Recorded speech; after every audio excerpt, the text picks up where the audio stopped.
what's up, everybody? Good morning. It's Saturday, and this is Multifamily Unplugged. I am glad that you're here. And listen, if you are here for the first time, just tuning in, welcome. Glad that you found us, and whatever we can do to help support you and your business growth, whether it's looking for deals, underwriting deals, managing those, whatever that might be.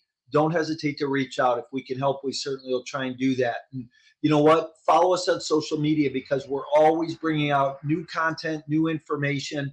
I always have a great speaker on, a guest, somebody who, smarter than me, right? I keep learning. Been in the business 30 years and I keep learning from everybody I interview and talk to and meet at networking events. So I would encourage you to take that same mindset and that same approach. Hey, one thing that I want to just kind of comment on this morning is, I've had a couple of conversations over the last few days with people, and one word keeps coming up, and if you know me, I talk about intentions a lot, but this one word this week seems to come up a lot, and it's trust. And I think that we're seeing some things in the markets today and in the marketplace that may be causing people to waver in their trust of operators and of individuals in general. I have some friends that have run into some challenges here recently, and people around them are calling me and asking me, "Hey, can I really trust this person?" And I really believe trust is one of those things that it takes time to build, but boy, you can lose it in an instant, right?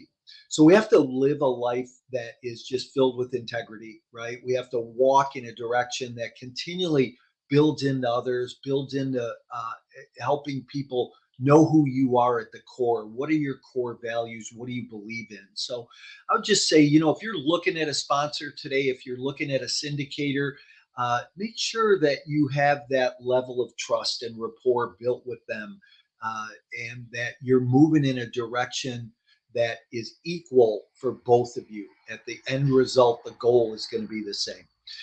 Follow us on social media, like us, love us. It always helps. If you are on YouTube, smash the subscribe button this morning. I'm always bringing out content, new information, short form, long form, that's going to help you in your business grow. And, our Facebook group, Multifamily Unplugged, our Facebook group, join there and, see everything new, whether it's live events or podcasts coming up. All right, let me introduce our guest this morning. I am joined this morning by Stewart Heath from Spring Hill, Tennessee. I can't wait to find out a little bit more about Stewart and what he does. He's a syndicator, really into self-storage and office space. I can't wait to hear about office here this morning a little bit, but he's with Harvard Grace Capital. So let's bring Stewart in. Stewart, good morning. Good morning. Thank you for having me. Hey, thanks for being here. I'm glad that we get to meet. I've met some of the greatest people just on this platform and from doing this, right? Connecting and, dropping into other people's worlds. So it's been pretty interesting. Yeah, I enjoy doing these. You get to meet smart people and learn from them too. Yeah, for sure. So I didn't set this up, but I always ask one question that is, prominent in all my shows, and I always ask my guests in one word, what best describes you personally and professionally? Excellent question. One word. Driven. Okay. And about what? Just through life experiences, I am driven to deliver returns to people who've put trust in me.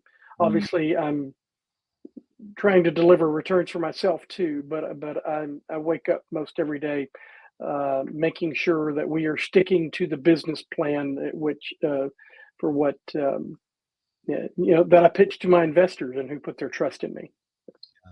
That's awesome. Yeah, do you ever feel like sometimes maybe you could be overdriven or, that old workaholic type of driven? Every day about 6 o'clock. So that's about when I was like, oh, I need a break. I get that. It's funny. I spoke on Tuesday night. I was in Milwaukee, and I'm in Chicago, so Milwaukee's about an hour and a half drive. But I went up to Milwaukee. I did a book signing and did a 90-minute training on multifamily, and it was interesting. By the time I got home, got to bed, the next morning I was like, oh, again, we're going to go do this again, but I think I'm driven too. So, Yeah, hey, so talk about your background. So, yeah. what have you done in the past? What are you doing today? How'd you get here? Well, I'm a CPA. Um, Went to college and thought that going into public accounting would be the be all end all. It's what my dad did, and my dad's one of those rare people who he literally had one job or worked for one company his entire career after he left college, and he became a CPA. And so I grew up thinking that was normal, um, and I kind of followed in his footsteps, not really knowing what he did. But being in public accounting and being a CPA, I got to see lots of different companies and executives, and the my favorite clients, and some of them are still my clients today. I've one of them in particular, I think it's been my client for 36 years. Wow. And when I first met this lady, she was upside down with the IRS, but she was a driven real estate agent, and became the best-selling agent at her firm for year on year. And she started doing the fixing and flipping, and so she just sort of became an inspiration to me. And now she's just wildly successful, but mostly retired. Um, and so I had several clients that were in the real estate business, and I observed this, and there was one point in the early '90s. I'm just like, I think it was '98 or something like that, and I'm just, what am I doing? I was in the middle of tax season, and I'm working 18 hours a day, and um, I'm just exhausted. And while I was making money at the moment, I knew I wasn't really building long term. I wasn't building wealth. I was making good money, but I wasn't building wealth, and so kind of turned my attention to real estate. I like that. I like that building wealth, right? How do we help our clients and the people around us create generational wealth, right? Yep. Not just wealth for today, but generational wealth. I think it's, you know, for the average person, and there's the anomalies, but for the average person, it's hard just in a W-2 job, right? We hear Yeah, those. You hear I those, would say it's impossible. Yeah. but you do hear those stories of people. I worked for UPS for 30 years, and I have $7 million saved. And you do hear some of those crazy Yeah. stories, but for the average person, that doesn't just happen, right? Yeah. Um, so let's talk a little bit about your strategy around building wealth. What does that look like? Well, my strategy's changed over the years. We talked a little bit in the pre-show about some of our common history. I had a hiccup around 2008, 2009, because my strategy then was buy as much as I possibly could. I wasn't doing any syndications. I was doing what they call either equity stepping or equity ladder.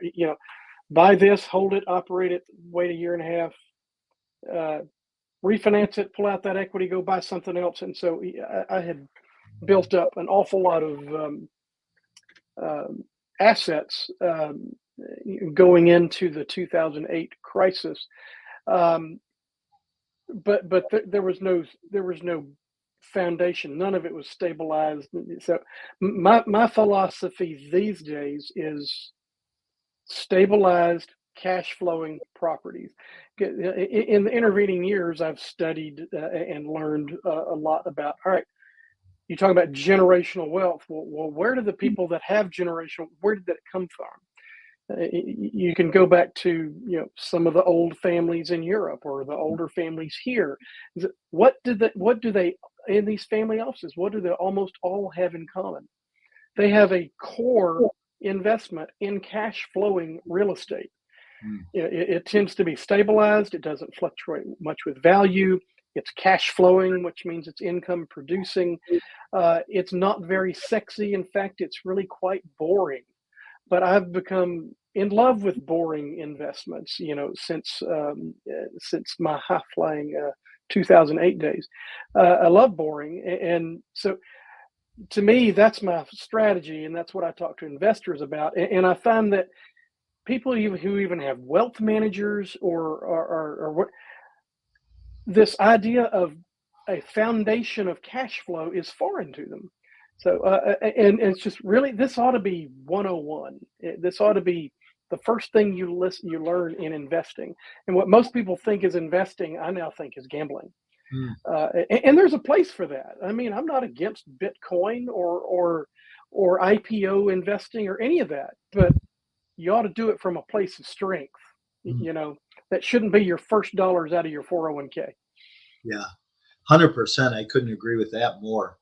I like what you said, though, the cash flowing asset, right? So when I put a syndication together for investors, I want to make sure that I can provide cash flow and long-term wealth. I Yep. think, and you're doing that. Yep.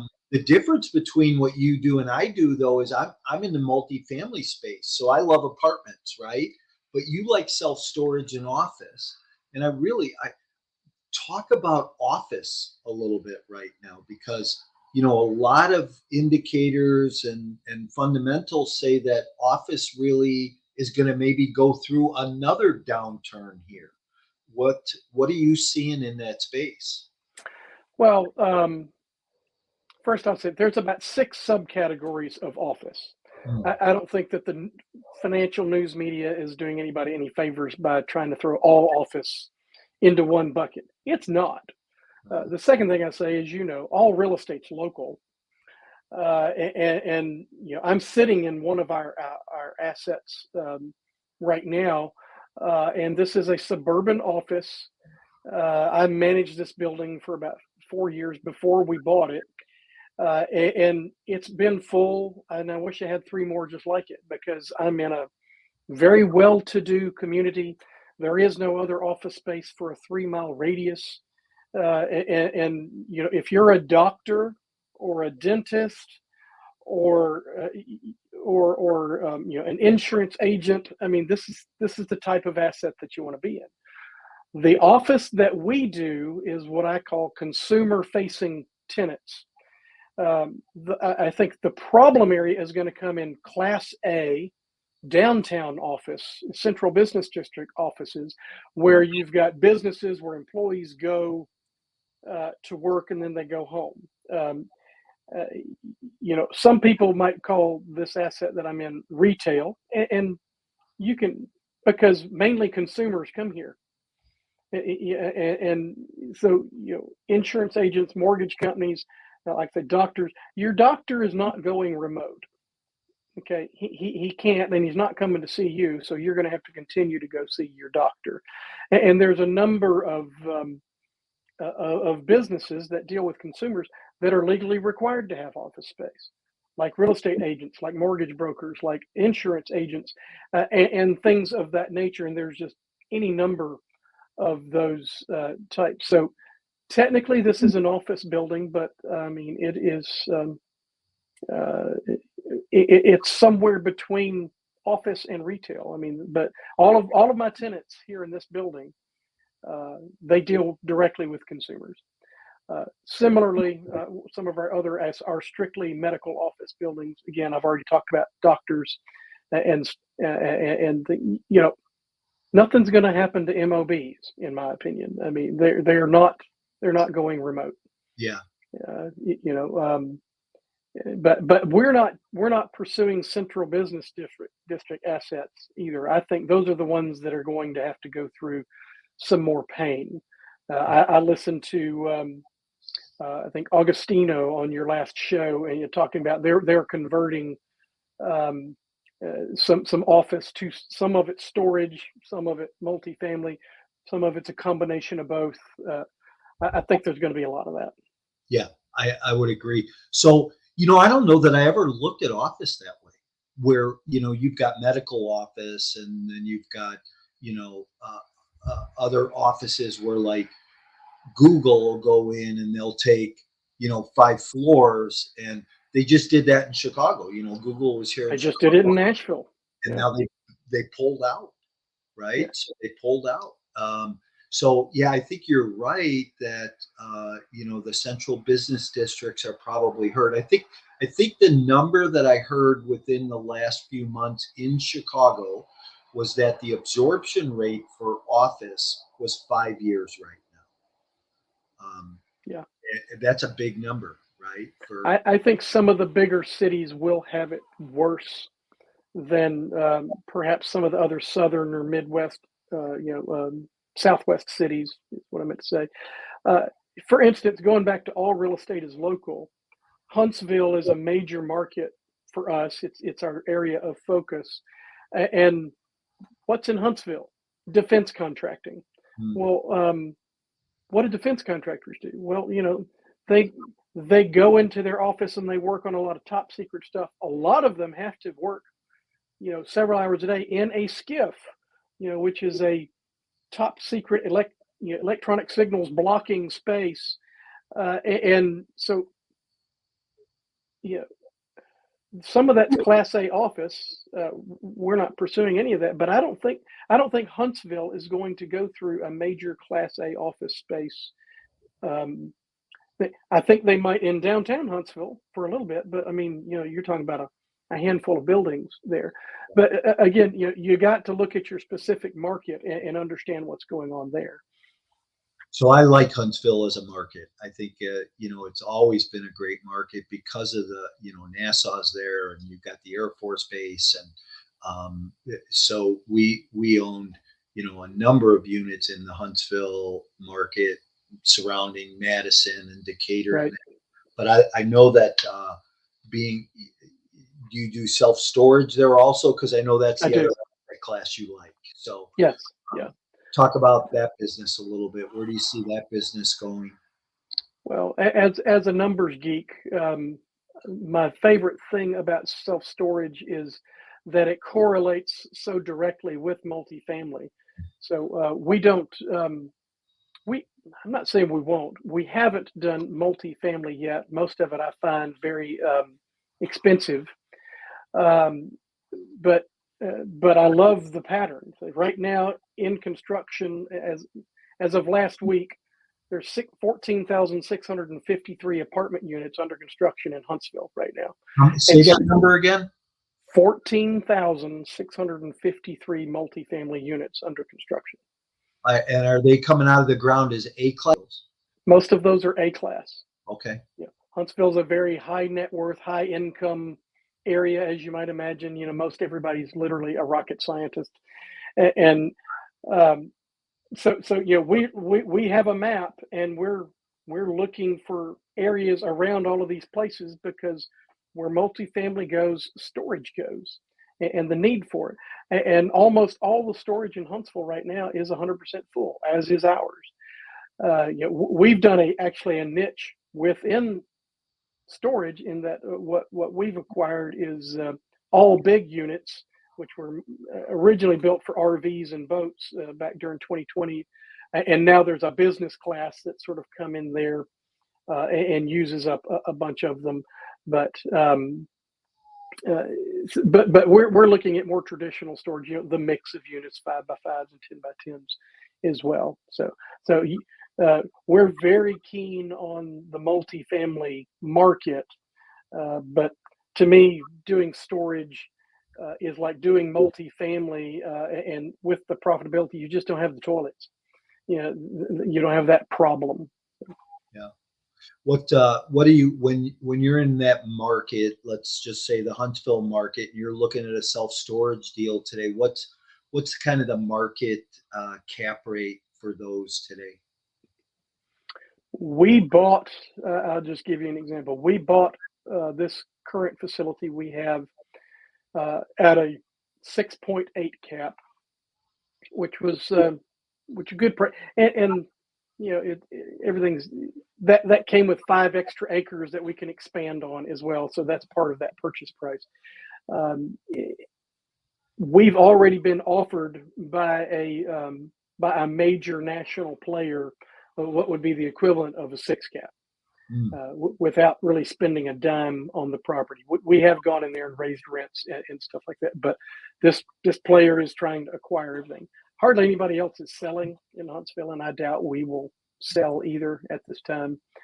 Uh, so I would say high fives, low sixes is the cap rate in the market that we're in. So it sort of defies the rest of the market, commercially speaking. Yeah, interesting. How about in office? What about cap rates in office? We closed one 2 weeks ago at a 7.8 cap, Okay. and we have a contract on one that's a 9 cap. Although I'm not sure we're going to go forward with that one. Yeah, interesting. I always like to look at the disparity between other product classes and the multifamily. So now you syndicate, Do. and for my listeners that might not understand that because maybe they're new to the space, all syndication means is that we are grouping people together to participate in a real estate investment. So we're finding as an operator a nice real estate property, whether it be office or self-storage or multifamily. And then we're going out and finding another group of people that are private investors that want to invest in that self-storage. And they don't even have to be private investors. As you do this business a little bit, they could be family offices, which you've mentioned, or institutional investors. So, and you're bringing those groups together to share in the profitability of a project. So it just, I always like to break things down a little bit more simplified for, some of the newer people and people don't, that are new to the space. So if you're syndicating, are you syndicating all your offerings then? We are. Okay. Yeah. And how's capital raising efforts today? We've had no problems this year. We do have a fairly tight knit group of investors. We're always trying to expand that group. And I've talked to a lot of people who are eagerly looking for opportunities. There is a sense out there in the investor side that there are some deals coming. People are starting to smell, some blood in the water, and we've all heard the stories now for 9 months that the $2 trillion of commercial mortgages that are going to start coming due in Q3 of this year, and we're gearing up for that too. I think I'm starting to see the front edge of that I've seen lots of deal flow since the middle of May, where deal flow was getting hard to find, but most of the deal flow right now is land. And I think land could be if you got somebody who's been holding land, which almost by definition doesn't make any money, and now they're going to have to refinance that note and pay double or more on that note just to hold the land. I've seen a lot of land coming on the market lately, and I think the further we go into this year, that's going to lead to income properties and so forth and so on. So there's a lot of investors who understand that's coming, and while they're passive, they just say, "Yeah, I want to hear what you got coming in Huntsville." So so they're joining our list, and they just want to know about what's out there. Yeah, interesting. And does your passive investor, do they come from a specific market? Like, are you just looking for investors in Huntsville or in your home market, Tennessee, or are they coming from everywhere? They are coming generally from the southeast, but that's because I just sort of started with people that I knew, and the people that I knew were the ones who were clients or family members of clients from my accounting practice for years and years, and and every time we do a deal, one or two of them brings a friend with them, and so right now we're centered in Tennessee, Alabama, and Florida. I picked up. I went to a conference a couple of years ago, met a guy. We've stayed in touch, and raised $500,000 from a group down in south of Atlanta. And so it's really just networking. To use the old fashioned term, who you know. I do a lot of posting online and videos and stuff like that. I've picked up maybe one or two who reach out to me through that, but by and large of our investor group, I can usually trace them back to about 5 people that I started out with. So, Okay, interesting. So a lot of referrals is what I'm yes, hearing. yeah, Okay. yeah, which is very gratifying actually. So, So I'm a huge, advocate of the more lines you have in the water, the more fish you catch, right? mhm. Been, a sales guy for years, and sales tells you you can't just have, one lead generation source going. So today in your business, I know you said you do some social media posts in that, but in your business today, what is that one albatross thing that you do in your business that maybe helps you generate potential investors? Are you ready to skyrocket your investment portfolio and leave a legacy? Are you tired of inconsistent returns received in the stock market? Do you think it may be time to take a look at alternative investment options for your portfolio? Passive investing in multifamily real estate could be that option. With no tenants, trash, or toilets, providing a solid return on an annual basis that outperforms traditional investing, also receiving a monthly or quarterly return along the way. These lower risk and secure assets are a great hedge against inflation. If you want to learn more about these types of opportunities, you can email me directly to schedule a 15-minute consultation to see if you qualify. Just email me at mike@mikemorawski.com. Well, I can tell you about 3 things that we do. Doing this right here is one of them. We've made a big effort this year to go on as many podcasts, and it's very effective. People reach out to me and we talk and chat, and my only ask is, well, join our list, because Yeah.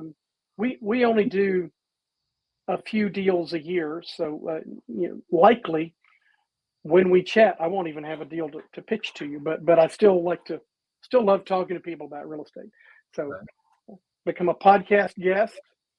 We have a LinkedIn strategy where I have a person who works with me to generate conversations with people on LinkedIn, with the end goal of booking a phone call so we can introduce each other, find out if there's a fit, and that's been successful.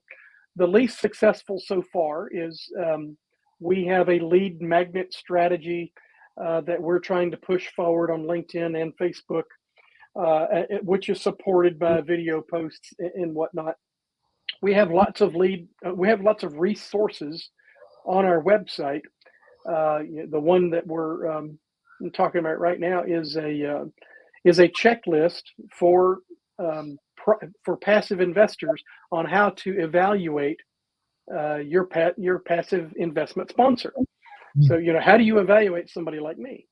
Yeah. I think it's a pretty good list. I stole it from lots of other people and took the best parts and put it together and put our name on it. And it's free. I mean, we ask that you join the email list, which you can also immediately unsubscribe from.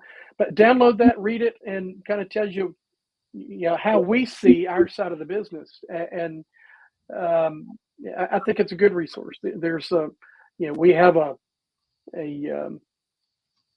investor 101 sort of a definitions list on there. It's got a number of data points in there. I think that would look back at myself, if in my 20s, would that be helpful to me? I think it would. So Yeah, I like what you just said, though. We've stole it from a lot of different people. So the old adage is that if you take one piece of information, it's theft, but if you take a lot, it's research. This is true. Yeah, you just got to take a lot of it from lots of different people. So, What? Why reinvent the wheel, right? yeah, yeah. So I agree. I think we had, I think I'm flattering all those other people. Imitation is the greatest form of flattery, right? absolutely 100%. Well, listen, real quick, tell people if they want to get that checklist, how do they go and download it? Sure. HarvardGraceCapital.com, or actually even HarvardGrace.com. That takes you to our site. Find the resources tab, which is right up top. Go there. You'll see it in a very short list. Click on it. It'll ask you for your email address and name, nothing else. And then it'll take you to the place to download that list. So it's very easy. It's not a big ask. And we don't send out a ton of emails, a couple of months at most. But it depends on whether or not we have a new deal, but we have one monthly email. So anyway, we're not going to burden you or harass you for days on end just for downloading that. Why not? Everybody else does. Yeah, and I know what I do with their emails. Just kidding. Yeah. So Yeah. obviously we know that when something comes from your office, we know it's important. So Hope so, yeah. yeah. So one good point or tip that you'd give a new investor today, considering the environment we're in, and what should somebody coming into the space, whether it be self-storage, office, or multifamily, what would you tell an investor today? I would tell them that they're likely on the front edge of a generational opportunity. Nevertheless, go slow, especially if you're new. Go slow, and new can be exciting. And I say all this because I've made all these mistakes. But if you're going to do it passively, make sure you check out your passive investment sponsor and ask them for references, and then search the internet, find out about them. You'll likely find something bad about them because everybody, if they've been in business long enough, somebody's complained about us. But do your due diligence. Don't get sold on it, and perhaps with the first time you do a deal with one particular, go with the minimum investment. That's what I would. So in other words, manage your risk. But I do think you need to be diligent about getting into this market that's coming, but diligently slow. That's what I would say. Yeah. Very good. I appreciate that. And I couldn't agree with what you said more, that I believe that, we came over the cliff, right, of this high, and now we're coming down into the valley. And if you position yourself today anywhere, coming down, coming out, and none of us can time the market. I've been doing this 30 years. It could all spin around tomorrow, right? But if you position yourself in front of that next bull run, I think we're going to see one of the greatest redistributions of wealth we've ever seen in this country coming up right now. And I agree. I think people need to be involved and create that generational wealth for themselves, for sure. Yes, I agree. It's going to be a huge buying opportunity. I would just say, be diligent, but don't be greedy. Yeah, 100%. Hey, I appreciate you being here. It's good to get to know you. And yes, sir. I always like to kind of wind down with 3 bonus questions. So, okay. What's the best book you ever read? The best book I've ever read, I'm sure 1,000 people have said this, is Rich Dad, Poor Dad, because it changed my way of thinking. If I can add a second one, I would also add Who Not How, which is a great book. It tells you how to do business. It's really about delegating. Yeah. It's not learning how to do the next thing. It's learning who should do the next thing. So yeah, it's a great book for sure, no doubt. Yeah. Best tourist attraction you've ever seen? The Colosseum in Rome. Oh, Been there Nice. twice, and I mean, it's just pictures don't do it justice. Wow, that's awesome. You know, I ask that question all the time, and nobody really has ever said anything outside of the U.S. So I appreciate that. Thank you. Sure, yeah. Um, how about the best restaurant? Hmm. Well, Make it U.S. based because I travel a lot. If I get to try it, um, I was out in Phoenix 6 weeks or so ago and went to a place called I think Seasons 52. Hmm. And it is there are several. I know there's at least a dozen, so I'm not going to call it a chain, but maybe it is a chain. But I think you have one in Chicago. We do. And my son was with me, and we went there because we could walk there from the hotel, and it was just different, and it surprised me, and it was great food with great wine selection, and um, uh, so anyway, I don't really have another one that I just unless I'm going to pick my local Mexican restaurant. So yeah, and they just know what I like, and they just bring it without having to order. But I, anyway, I doubt you'll ever get there. I used to say there's always room for pizza, but now there's always room for tacos. So. Absolutely, absolutely. Stewart, thanks for being here today. How do people get a hold of you if they want to reach out and connect and talk about? Well, my email is running across the bottom of the screen. That's great. And if you go to the website, you can actually find my Calendly link. And I invite everybody who's interested to book some time with me if you want to talk about real estate. You can overwhelm me with it if you'd like. But do that, send me an email, or just go in and join our email list. So we'd love to hear from you. Awesome. Thanks for being here. It's been good to get to know you. I'm going to move you to the back room. Say goodbye. If you hang out with me for a minute, that'd be great. Okay. Thank you, Mike. Appreciate you having me. Thank you. Hang on. Stand by. Hey, everybody. That was Stewart Heath with Harvard Grace Capital from Tennessee. And what a great show. Just very knowledgeable about the office space for sure. I learned some things today that I hadn't known about that space and maybe how to look at that a little bit differently. And self-storage, right? So, hey, if you're somebody who's getting into investing and real estate investing and you're looking at different product classes, give Stewart a call. Go download his list about how to check out a sponsor and see if that aligns with some of your thoughts and what you're looking for. And thanks for being here today. I appreciate you. If you're new to the show, thanks for being here. If you need me, if I can do anything, don't hesitate to reach out.